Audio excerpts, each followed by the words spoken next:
ಚರ್ಚೆಯ ಅಂತಿಮ ಹಂತಕ್ಕೆ ನಾವೀಗ ಬರ್ತಾ ಇದ್ದೀವಿ. ನೋಡಿ, ಇದೇ ಘಟನೆ ಬೇರೆ ಡಿಪಾರ್ಟ್ಮೆಂಟ್ ರಿಟೈರ್ ಆಫೀಸರ್ ವಿಚಾರದಲ್ಲಿ ಆಗಿದ್ದಿದ್ರೆ ನಮ್ಮ ಚರ್ಚೆ ಬೇರೆನೇ ರೀತಿಯಲ್ಲಿ ಇರ್ತಾ ಇತ್ತು. ಬಟ್ ಇದು ರಾಜ್ಯದ ಪೊಲೀಸ್ ಮಹಾನಿರ್ದೇಶಕ, ಅತ್ಯುನ್ನತ ಹುದ್ದೆಯಲ್ಲಿ ಇದ್ದಂತಹ ವ್ಯಕ್ತಿ ದುರಂತ ಅಂತ್ಯ ಕಂಡಿದ್ದು, ಬ್ಯಾಡ್ ಎಂಡ್ ಕಂಡಿದ್ದು. ಜನಸಾಮಾನ್ಯರು ಮಾತಾಡ್ಕೋತಾರೆ, ಪೊಲೀಸ್ ಡಿಪಾರ್ಟ್ಮೆಂಟ್ ಎಲ್ಲ ಹಿಂಗಾಗಿದೆ, ನಮ್ಮದು ನಿಮ್ಮದು ಎಲ್ಲ ಏನು ಬಿಡ್ರಿ ಅಂತಂದ್ಬಿಟ್ಟು. ಸರಿನಾ? ಪ್ರಾಮಾಣಿಕವಾಗಿ ದಕ್ಷವಾಗಿ ಅಧಿಕಾರ ಮಾಡಿ ನಿವೃತ್ತಿಯಾಗಿರ್ತಕ್ಕಂಥವ್ರು ಇಂಥದನ್ನು ಹೇಗೆ ನೋಡ್ತಾರೆ as a police officer? Nagaraj sir. So it is A classic case, ಎರಡನೇ ಮಾತಿಲ್ಲ. ಇದೊಂದು ಉದಾಹರಣೆ ಆಯಿತು ಜನಕ್ಕೆ ಹೇಳಲಿಕ್ಕೆ. ಈಗ ಮೊದಲಿಗೆ ಯಾರನ್ನ ಒಬ್ಬರು ನಟೋರಿಯಸ್ ರೌಡಿಗೆ ಇಟ್ಕೊಂಡೋಗಿ ಹೊಡಿಬೇಕಂತ ಹೇಳಿದ್ರೆ, ನೀವೇನು ಯೋಗ್ಯತೆ ಇಲ್ಲ, ನೀವು ವೀರಪ್ಪನ ಹಿಡಿಯೋಕ್ಕಾಗಿಲ್ಲ, ನಮಗೆ ಬಂದು ಕಾಟ ಕೊಡ್ತೀರಾ ಅಂತ.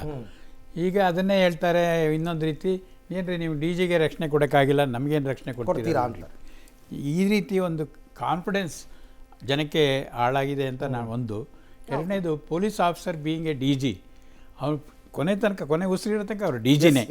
ಈ ಥರ ನೋಡಬೇಕು, ಸ್ಥಳೀಯ ಪೊಲೀಸರಾಗಲಿ, ನಗರದ ಪೊಲೀಸರಾಗಲಿ, ಯಾರೇ ಆಗಲಿ.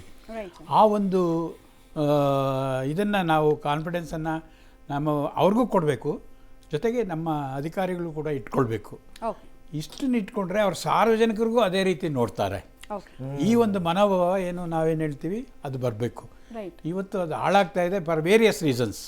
ಅದು ಸರ್ಕಾರಗಳೇ ಕಾರಣ ಇರ್ಬೋದು, ಅಥವಾ ಅವರಿಗೆ ಒತ್ತಡ ಇರೋದ್ರಿಂದ ಆ ಥರ ಮಾಡ್ತಾ ಇರ್ಬೋದು. ಅದು ಒತ್ತಡ ತೆಗಿಬೇಕು.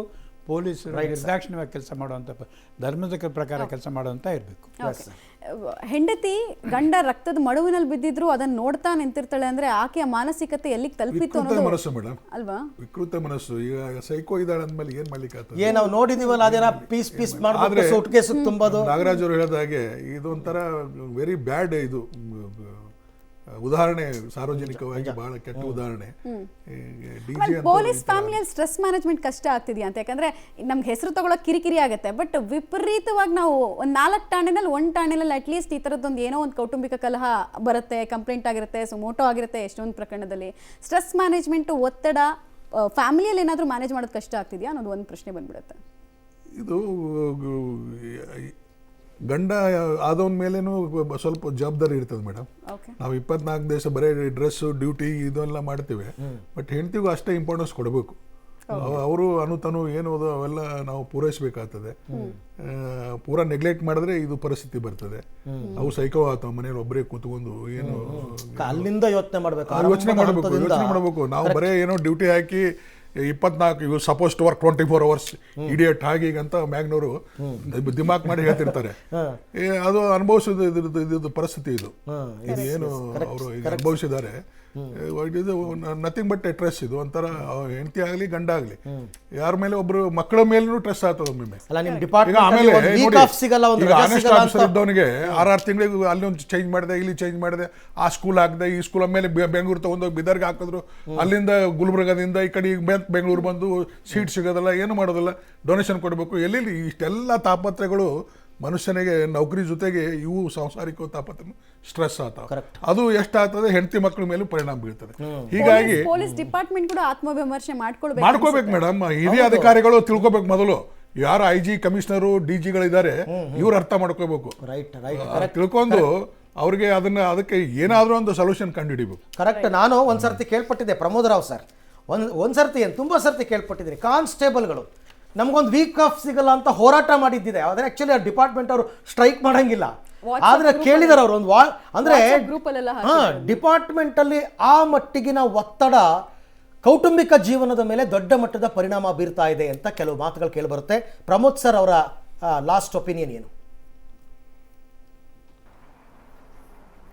ಸರ್? ಈಗ ಪೊಲೀಸ್ ಅಧಿಕಾರಿಗಳಿಗೆ ಒತ್ತಡ ಮತ್ತು ಇರೋದಂತೂ ಸತ್ಯನೇ. ಯಾಕಂದರೆ ಭಾಳ ಸಂದರ್ಭದಲ್ಲಿ ನಮ್ಮ ಹತ್ರನೇ ಕೇಳ್ಕೊಂಡು ಹೋಗಿರ್ತಾರೆ, ಸರ್ ನಾನು ನನ್ನ ತಂಗಿ ಮದುವೆ ಇದೆ, ಮತ್ತೊಂದಿದೆ, ಭಾಳ ಇಂಪಾರ್ಟೆಂಟ್, ದೇವ್ರ ದರ್ಶನಕ್ಕೆ ಕೊಟ್ಟಿದ್ದೀವಿ ಅಂತ. ಇಮಿಡಿಯೇಟ್ಲಿ ನಾವು ರೀಕಾಲ್ ಮಾಡಿಬಿಡ್ತೀವಿ ಅವರಿಗೆ. ಏನೋ ಅವಾಯ್ಡ್ ಮಾಡ್ಲಿಕ್ಕೆ ಟ್ರೈ ಮಾಡ್ತೀವಿ, ಆದರೆ ಮೇಲಿಂದ ಪ್ರೆಷರ್ ಬಂದರೆ ಇಷ್ಟು ಸ್ಟ್ರೆಂತ್ ಇದೆ ನಿಮ್ಮ ಹತ್ರ, ಯಾಕಿಲ್ಲ, ಯಾಕೆ ನೀವು ಹೊರಗಡೆಯಿಂದ ಕೇಳ್ತಾ ಇದ್ದೀರಿ, ಅವ್ರಿಗೆ ಬರೋಕ್ಕೆ ಹೇಳ್ತೀವಿ. ಸಡನ್ನಾಗಿ ಅವರು ಬೇಜಾರು ಮಾಡ್ಕೊಂಡ್ಬಿಡ್ತಾರೆ. ಅವರಲ್ಲಿ ಹಬ್ಬ ಹರಿದಿನಗಳನ್ನು ಪೊಲೀಸ್ನವರು ಆಚರಿಸಲಿಕ್ಕೆ ಅವಕಾಶನೇ ಇರೋದಿಲ್ಲ. ಕೆಲವು ಅಧಿಕಾರಿಗಳಿಗೆ ಆ ಒಂದು ಮಾನಸಿಕವಾದಂಥ ಇದಿರ್ಬೋದು, ಮನೆದನ್ನ ತಗೊಂಡೋಗಿ ಹೊರಗಡೆ ಹಾಕೋದು, ಹೊರಗಡೆಯಿಂದ ಪೊಲೀಸ್ ಠಾಣೆಯ ವಿಚಾರಗಳಂತಂದ ಮನೆಗಡೆ ಹಾಕೋದು. ಮನೆ ಬರುವಾಗಲೇ ನಮ್ಮ ಮುಖಗಳು ಅಲ್ಲಿ ಏನೋ ಗಂಭೀರತೆ ಇದ್ರೆ ನಮ್ಮ ಫೇಸ್ ಚೇಂಜ್ ಆಗಿರ್ತದೆ. ಅದನ್ನ ಸಹಿಸ್ಕೊಳ್ಳಿಕ್ಕೆ ಮನೆಯವರಿಗೂ ಕೂಡ ಅದೇ ರೀತಿಯ ಮಾನಸಿಕತೆ ಇದ್ರೆ ಅಡ್ಡಿಲ್ಲ. ಹಾಗಾಗಿ ಪೊಲೀಸ್ ಅಧಿಕಾರಿಗಳಿಗೆ ಕೆಲವು ಸಲ ಅವರಿಗೆ ವಿಶ್ರಾಂತಿಗೆ ಮತ್ತು ಅವರಿಗೆ ಹೊರಗಡೆ ಟೂರಿಗೆ ಹೋಗ್ಲಿಕ್ಕೆ ಅಥವಾ ಅವರಿಗೆ ಆಗಾಗ ಕೌನ್ಸಿಲಿಂಗಿಗೆ ಎಲ್ಲ ಸಿಬ್ಬಂದಿಗಳು ಕೂಡ ಅವರಿಗೆ ಅವಕಾಶವನ್ನು ನೀಡಬೇಕು. ನಾನು ಕೂಡ 1 ವರ್ಷ ಯುನೈಟೆಡ್ ನೇಷನ್ ಮಿಷನ್ ಕೊಸೋವೋದಲ್ಲಿ ವರ್ಕ್ ಮಾಡಿದ್ದೆ. ನನಗೆ ಒಂದೇ ಒಂದು ದಿವಸ ರೀಕಾಲ್ ಮಾಡಿದ್ದಾಗಲಿ ಇನ್ನೊಮ್ಮೆ ನೀವು ಡ್ಯೂಟಿಗೆ ಬರಲಿ ಅಂತ ಕರೆದಿದ್ದಿಲ್ಲ. ಅವರು ಸಣ್ಣ ಚಿಕ್ಕ ಗಾಯ ಆಗಿದ್ದಕ್ಕೆ ಕೌನ್ಸಿಲರ್ಸನ್ನು ಜರ್ಮನ್ದಿಂದ ಕರೆಸಿ ಕೌನ್ಸಿಲಿಂಗ್ ಕೊಡಿಸಿದ್ದಾರೆ. ಅಂದರೆ ಹೊರಗಡೆ ನಾನು ಹೇಳ್ತಾ ಇರೋದು, ಅಲ್ಲಿಗೂ ಇಲ್ಲಿಗೂ ಕಂಪ್ಯಾರಿಸನ್ ಸವಲತ್ತುಗಳನ್ನು ಕೊಡ್ತಾ ಇದ್ದಾರೆ. ಆದರೆ ಈಗ ಸ್ವಲ್ಪ ಹೌದು ಸರ್, ಈ ರೀತಿಯಾಗಿ ಈಗ ನಾನು ಯೂನಿಯನ್ ಪ್ರೆಸಿಡೆಂಟ್ ಒಂದು ಇದನ್ನ ಕೊಡ್ತಾರೆ. ಪೊಲೀಸ್ ಇಲಾಖೆಗೆ ಯೂನಿಯನ್ ಪ್ರೆಸಿಡೆಂಟ್ ಇದ್ದೆ. 1 ಲಕ್ಷ ಚಿಲ್ಲರೆ ನಮ್ಮ ಪೊಲೀಸರು. ನಮ್ಮ ಸ್ನೇಹಿತರು ಹೇಳಿದಾಗೆ ನಾನು ಕೂಡ ಬೋಸ್ನಿಯಾದಲ್ಲಿ ಕೆಲಸ ಮಾಡಿದ್ದೀನಿ ಯುನೈಟೆಡ್ ನೇಷನ್ ಮಿಷನಲ್ಲಿ. ಅಲ್ಲಿ ನಮ್ಮ ಹಾಗೆ ಆಫೀಸರ್ಸೇ ಬರಲ್ಲ, ಹೊರ ದೇಶದವರು 42 ದೇಶದ ಒಂದು ಇದು ಪೊಲೀಸರು ಇರ್ತಾರೆ. ಆಗ ಒಬ್ಬ ನನ್ನ ಕಲೀಗು ಡ್ರೈವರ್ ಅವನು ಫ್ರಮ್ ಪೋರ್ಚುಗಲ್. ಅವನಿಗೆ ಕೇಳಿದೆ ನಾವು 1 ಗಂಟೆ ಎಕ್ಸ್ಟ್ರಾ ಮಾಡಿದ್ರು ಕೂಡ ಅದಕ್ಕೆ ನಮಗೆ ಸಂಬಳ ಕಟ್ಟಿ ಕೊಡ್ತಾರೆ, ಇಲ್ಲಾಂದರೆ ಅದನ್ನು ರಜಾಗಿ ಟ್ರೀಟ್ ಮಾಡ್ತಾರೆ ಅಂತ. ಪ್ರಕಾಶ್ ಅವರು ಹೋಮ್ ಮಿನಿಸ್ಟರ್ ಇದ್ದಾಗ ನಾನು ಡಿಸ್ಕಸ್ ಮಾಡಿದ್ದೆ. ಅವರು KSRTCಯಲ್ಲಿ ತಂದಿದ್ದಂಥ ನಿಯಮನ ಇಲ್ಲಿ ನಮ್ಗೆ ತರೋಣ. But you should not work for more than 2 hours as OT. 8 hours is there. ಏನೋ ಸಮಸ್ಯೆಗಳ ಸರಮಾಲೆನೇ ಇದೆ. Thank you Nagaraj sir, thank you Basavaraj sir ನಮ್ಮ ಜೊತೆ ಜಾಯ್ನ್ ಆಗಿದ್ದಕ್ಕೆ. Pramod Rao sir, thank you very much. ಒಂದು ಕಡೆ ನಿಜಕ್ಕೂ ಕೂಡ ಓಂ ಪ್ರಕಾಶ್ ಅವರ ವಿಚಾರದಲ್ಲಿ ಆಗಿರ್ತಕ್ಕಂಥ ಅಂತ್ಯ ಇದೆಯಲ್ಲ, ಅಷ್ಟು ದೊಡ್ಡ ಅಧಿಕಾರಿಗೆ ಅದು ಬ್ಯಾಡ್ ಎಂಡ್ ಅಂತಕ್ಕಂಥದ್ದು. ಬಟ್ ಇದರಿಂದ ಇಲಾಖೆಯಲ್ಲಿರ್ತಕ್ಕಂಥವ್ರು ಕಲಿಬೇಕಾದ ಪಾಠಗಳೇನು ಅಂತಕ್ಕಂಥದ್ರ ಬಗ್ಗೆ ಕೂಡ ಆತ್ಮವಿಮರ್ಶೆಯನ್ನು ಮಾಡ್ಕೊಳ್ಬೇಕಾಗತ್ತೆ ಇಂಥ ಸಂದರ್ಭದಲ್ಲಿ ಅಂತ ಹೇಳ್ತಾ ಇವತ್ತಿನ ಚರ್ಚೆಯನ್ನು ಮುಗಿಸ್ತಾ ಇದ್ದೀನಿ. ನೆನಪಿರಲಿ, ನ್ಯೂಸ್ ಅಂದರೆ ಪಬ್ಲಿಕ್.